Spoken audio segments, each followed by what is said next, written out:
Bismillah, Assalamualaikum warahmatullahi wabarakatuh. Alhamdulillah, wassalatu wassalamu ala rasulillah wa ba'du. Ayuhat talabah, kayfa halukum jami'an, la'allakum bi khair. نواصل درسنا هذا اليوم من درس التوحيد. موضوعنا ما يتعلق بنواقض الإسلام. Santri yang berbahagia, semoga Allah Subhanahu wa taala memudahkan kita untuk tetap semangat, tetap istiqamah di dalam kebaikan.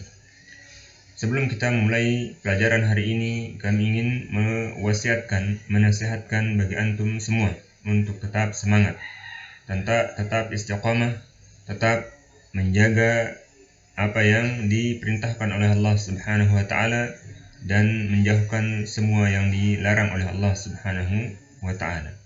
Kemudian berikutnya kita lanjutkan pelajaran kita yang berkaitan tentang nawaqid al-Islam, pembatal keislaman. Pada pembahasan sebelumnya sudah kita sebutkan tentang bahaya kesyirikan, bahwasanya kesyirikan tersebut tidak akan diampuni oleh Allah Subhanahu wa taala. Demikian juga pelaku kesyirikan tersebut dia diharamkan oleh Allah Subhanahu wa taala untuk masuk ke dalam surga. Kemudian dia akan ditempatkan oleh Allah Subhanahu wa taala di dalam neraka, dan tentu itu adalah tempat yang terburuk dan tidak ada penolong bagi orang yang mereka berbuat syirik kepada Allah Subhanahu wa taala. Kemudian kita akan lanjutkan perkataan Syekh Muhammad bin Abdul Wahhab rahimahullah taala, lanjutan dari apa yang beliau sebutkan setelah beliau membawakan firman Allah Subhanahu wa taala, wa minhu dzabhu li ghairillahi. Yang termasuk juga dalam bentuk kesyirikan adalah adzabhu li ghairillah, yaitu menyembelih untuk selain Allah Subhanahu wa taala.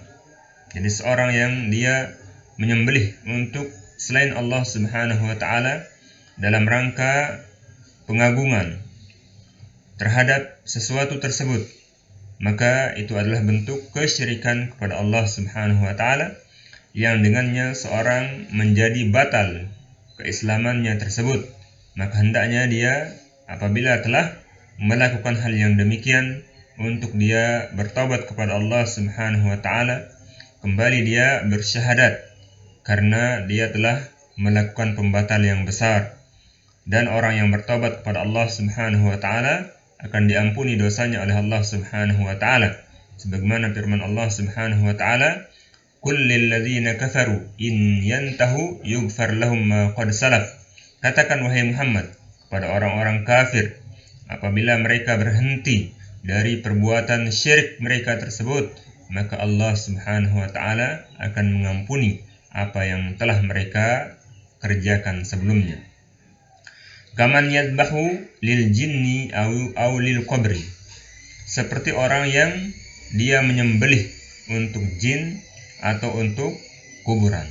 Seorang yang dia menyembelih untuk jin, misalnya ketika dia hendak membangun rumah, misalnya untuk memulai pondasi yang ada, biasanya seorang kadang menyembelih hewan kemudian menumpahkan darahnya di pondasi tersebut.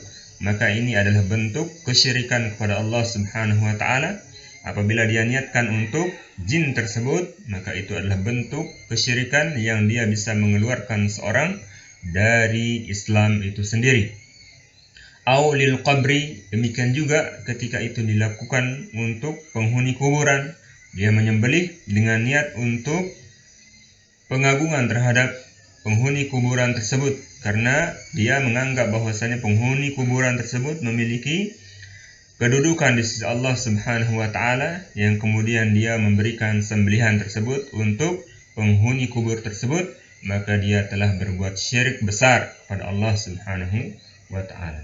Maka tidak boleh seorang kemudian menyembelih untuk jin, untuk kubur, untuk pohon, untuk batu, untuk laut, untuk bumi dan sebagainya, karena semuanya adalah bentuk kesyirikan kepada Allah Subhanahu wa taala. Dan Nabi sallallahu alaihi wasallam telah bersabda, la'anallahu man dzabha li ghairillah. Allah Subhanahu wa taala melaknat orang yang dia menyembelih untuk selain Allah Subhanahu wa taala. Karena menyembelih adalah ibadah kepada Allah Subhanahu wa taala, tidak boleh diberikan kepada selain Allah Subhanahu wa taala. Maka seorang hendaknya menjaga diri dari perbuatan menyembelih untuk selain Allah Subhanahu wa taala, yang maksudnya adalah untuk pengagungan, pemuliaan. Berbeda kalau yang dimaksud itu adalah menyembelih untuk tamu, bentuk penghormatan ataupun untuk dijual, maka itu tidak termasuk dalam apa yang kita sebutkan. Karena ketika seorang menyembelih untuk tamu, itu adalah tujuannya sembelihan itu sendiri yang akan dia hidangkan untuk tamu tersebut. Atau ketika dia menyembelih untuk dia makan, maka tujuannya adalah daging itu sendiri. Berbeda dengan seorang menyembelih untuk jin ataupun untuk kubur, yang menjadi tujuannya adalah jin dan kubur tersebut. Adapun apa yang dia sembelih dari daging adalah bukan tujuannya. Oleh sebab itu kemudian itu terlarang. Karena Allah Subhanahu wa taala telah berfirman dalam Al-Qur'an, "Qul inna salati wa nusuki wa mahyaya wa mamati lillahi rabbil alamin." Katakan, sesungguhnya salatku, sembelihanku, hidupku dan matiku adalah untuk Allah Subhanahu wa ta'ala. Dan juga firman Allah Subhanahu wa ta'ala, "Washalli li rabbika wanhar."